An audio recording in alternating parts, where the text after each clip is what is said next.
Dolphins fans, welcome into Dolphins Today. I am Will Scott talking about some training camp winners and losers. Now, the Dolphins today are having their first joint practice with the Tampa Bay Buccaneers. I think in a few days we'll probably do some winners and losers from that. This is a video talking about winners and losers from the first 2 weeks of camp, which took place in Miami Gardens. And tomorrow we're going to be live for the first time, so be sure to turn on your notifications and subscribe so you don't miss when we're live. 4 o'clock Eastern Time, 1 o'clock Pacific Time. I'm going to be taking some Q&A questions. I'm going to be previewing the Dolphins' first preseason game against the Buccaneers on Saturday night. Also going to be talking about some trade rumors. You don't want to miss it. We're going to have a lot of fun here on Dolphins Day, 4 o'clock Eastern Time tomorrow.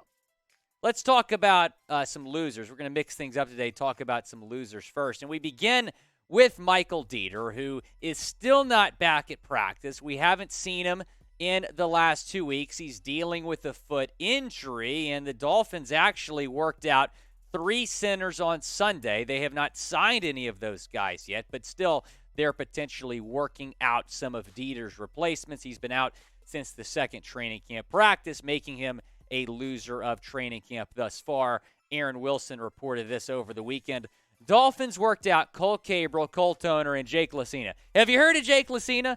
He also said this. Update, no immediate signings planned from the Dolphins center tryout per league sources. So I figured that they would, work out those 3 guys and sign immediately whoever they like best, but they still have not made a signing.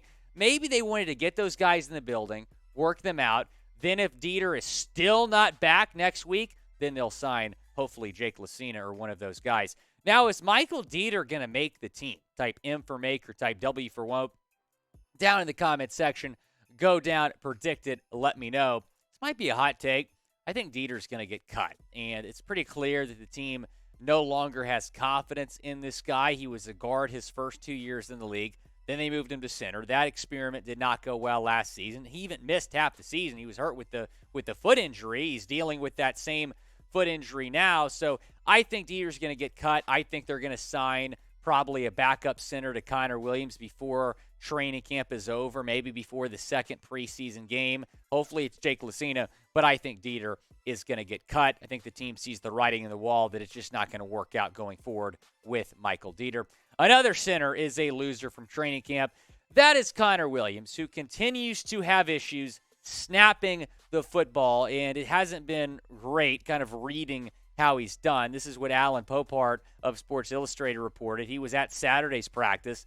The shotgun snap issues were there again, with 3 high shotgun snaps by Connor Williams that were grabbed by the quarterback, a low snap from Cole Banwart, and a high snap that ended up behind Bridgewater, who scooped up the loose ball before throwing it away for an incompletion. Barry Jackson said this. Center Connor Williams continued to have some difficulty with snapping. None of his snaps have been outrageously bad in camp, but once again, a few were a bit high. Dan Jablonski was at practice as well. He said Connor Williams snapping is an issue. 2 shotgun snaps to Tua have been high already. Marcel Louis Jacques said this. He works for ESPN. He was at practice. Back-to-back high snaps from Connor Williams to Tua, who manages to field them both, but neither got to play at the backfield. Man, who could have seen this coming? A guy with no center experience is having problems snapping the football. Head coach Mike McDaniel was asked about it.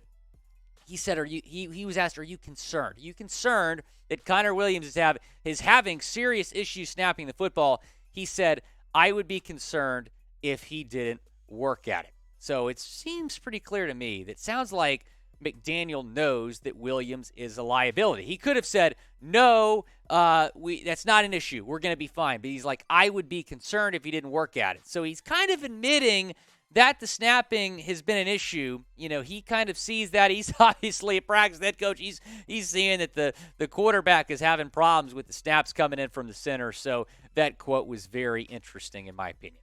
What is your confidence level in Connor Williams at center? Scale it 1 to 10. I'm a -3. I just do not feel confident in Connor Williams, and it's going to be very interesting these joint practices the next few days, what goes down, and then we might have some fun on Dolphins Today. I might have to take a drink on the watch party every time he has problems snapping the football. Scale it 1 to 10 down in the comment section. We're going to be live on Saturday night for that watch party, by the way. Dolphins Day. Go down, subscribe to the channel. Preston Williams is another loser from training camp, and the reason for that is he has not really been targeted since complaining about his opportunities. If you missed our shows last week talking about him, he took to Twitter to express his displeasure in the lack of opportunities he's been getting at camp. He was complaining to the media about opportunities as well, kind of saying, I want to make Mike McDaniel a man of his word, and then he just has not been he's just not getting the football thrown at him. So it's very interesting to see. Adam Sheen got traded yesterday. Preston Williams might be next. I would bet on that. And you can bet on BetUS using promo code Dolphins125. If you use that promo code, you can get a 125% deposit bonus. That means if you put $100 in, you'll get $125 additionally to bet with. That's a great deal we're giving you. Chatsports.com/bet, promo Dolphins125. And we now have the betting odds for Saturday night. So you can bet on preseason football. Man, that is great. Dolphins a 1-point favorite over the Fighting Kyle Trasks and the Tampa Bay Buccaneers. And I think they went up to 1-point favorite after that video of Trask trying to throw the football at camp. Did you see that, producer Marshall Green? If that was Tua, it would have gotten 12 million views within 24 hours. Kyle Trask, not anybody's talking about it, but it was a wobbly looking pass. Buccaneers, they're playing the Bucs. It's a 31.0 total. So if you think a lot of points are going to be scored, if you think the Dolphins offense is going to be light up, hammer the over. Again, BetUS. We've got promo code Dolphins125, chatsports.com/bet. Adam Butler is another loser from camp because he got cut. So that makes him a clear loser from training camp last week. Was released by the Dolphins after a failed physical and was a little bit of a surprising release. You know, I thought he was going to make this team. He was projected by me and others to make the team. Appeared in 17 games for the Dolphins last season. He's no longer on this football team. Lynn Bowden Jr. is another loser, and it's interesting because Preston and Lynn are both being shopped by the Dolphins. That, according to Albert Breer of Sports Illustrated. Lynn Bowden also has not been getting a whole lot of opportunities. This is what Daniel Oefusi of the Miami Herald said. The logjam at wide receiver and limited opportunities in team drills means some pass catchers have been left on the outside looking in. One of those players appears to be Bowden. His reps in 11-on-11 action have been scarce, and he hasn't been targeted often when he does see the field. Bowden's skill set was the one that appeared to be tailor-made for Coach Mike McDaniel's creative system. He hasn't distinguished himself, though, and has the makings of someone on the wrong side of the bubble. As we take a look at this wide receiver depth chart, he is very much on the bubble. 6 or 7 tight ends are going to make this team. He's apparently in trade rumors. We'll see if he has an opportunity to make this football team or not. I think he's in trouble. You know, I don't think it's super likely he gets traded. I think Preston will get traded. I don't think Lynn will get traded. But when you look at Braylon Sanders, when you look at River Craycraft, some other wide receivers that are separating themselves at camp, he's not. That puts him in danger of missing out in terms of making this football team. Let's focus on some winners now. We start with Trill Williams out of Syracuse University.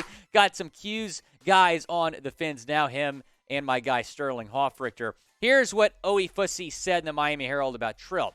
Trill, a 3-year player at Syracuse, didn't play a whole lot last season and seemingly returned for his sophomore year back on the roster bubble. Byron Jones has started camp on the physically unable to perform list, and Xavien Howard has been limited in team drills, opening an opportunity for Williams and 2020 first-round pick Noah Igbenogany. Although both young players have had their moments, both good and bad, Williams has been the more consistent of the two, using his size and physicality to often disrupt receivers and get his hands on the ball. Trill is also on the roster bubble, much like Lynn Bowden Jr., but he is on the right side of the bubble. He has looked absolutely fantastic in camp, and I know he didn't make my winners last week, but he was an honorable mention for me. You know, a guy I couldn't put in the top 5, but certainly stood out at camp. He is on the right side of the bubble.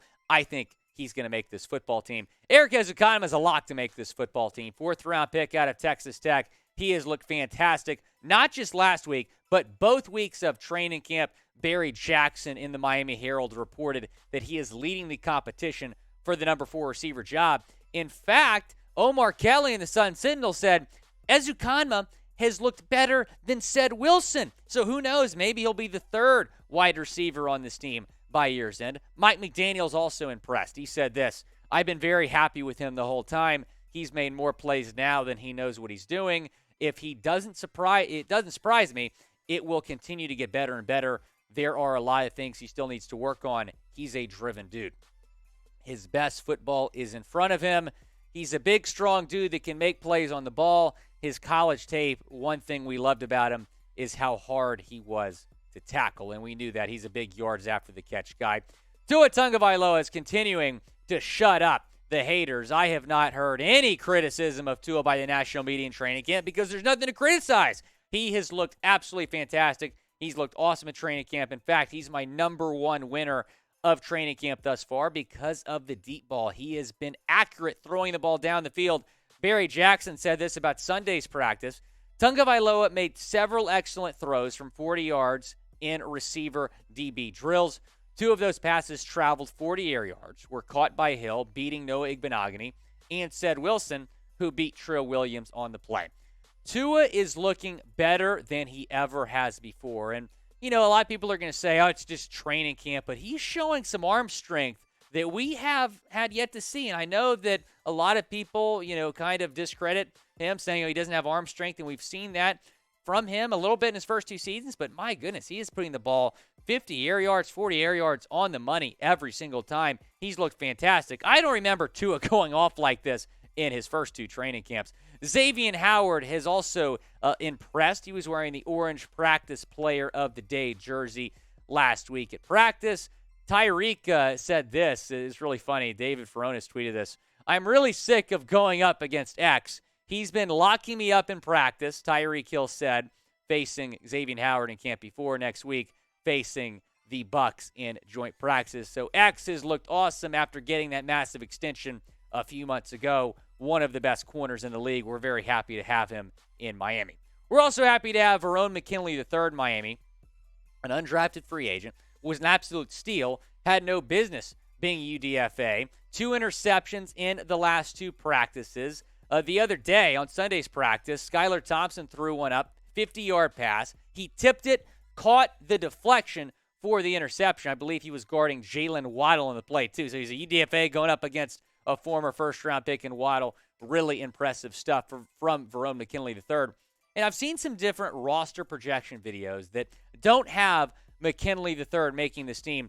That's baloney. He is going to make this football team. I have him in my roster projection making this team. In fact, I don't really think he's kind of on the bubble, but I think he's going to make this football team, and he's probably going to feel pretty good at the deadline, the 53-man cut deadline, about making this team. Will he make the team? Type Y for yes or type N for no down in the comments section. Go down, chime in. He's not your typical UDFA. He's going to make this football team.